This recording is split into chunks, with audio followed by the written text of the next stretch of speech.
Well, for years, farmers have been earning a smaller and smaller piece of the food dollar. The North Dakota Farmers Union decided to change that with a restaurant group that sees food service through their eyes. RFD-TV's Sarah Mock has more. At Founding Farmers, a great restaurant experience is as much about who's doing the growing as it is about who's doing the eating. And it's about running a business through the eyes of a farmer. And, community matters, and you have to think long term. And then we connect that directly to how we treat our staff and how we treat our vendors and how we handle pricing on the menu. We want guests to eat with us forever. And so we keep the prices low. Creating a restaurant farmers are proud to call their own requires doing things by hand and making food and drinks from scratch.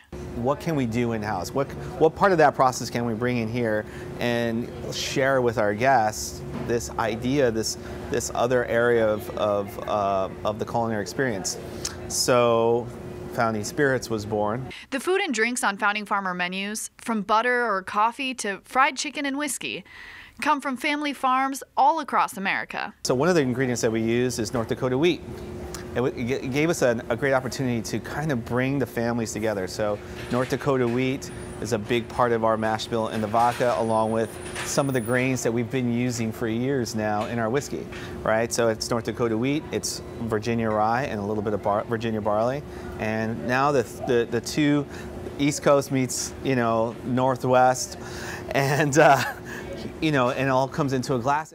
But the farmers' restaurants aren't just trying to bring food and farmers together over one plate. They're also trying to help their guests bridge the urban-rural divide. In the restaurants, it's actually really nice because you can see people from all over. We have tourists from across the country, and then we have a really strong local base. So what's kind of nice is that at the end of the day, everybody has to eat, and everybody wants to eat delicious food. And so when you come in here, it's kind of like that divide is not seen, and you just kind of sit and enjoy. Hundreds of individual farmers are part of bringing the dishes and drinks on these menus to life. The group hopes to expand and will soon open a restaurant in Pennsylvania. But they say they will only grow as long as they're able to stay true to their mission of supporting American family farms. For RFD-TV, Sarah Mock, Washington.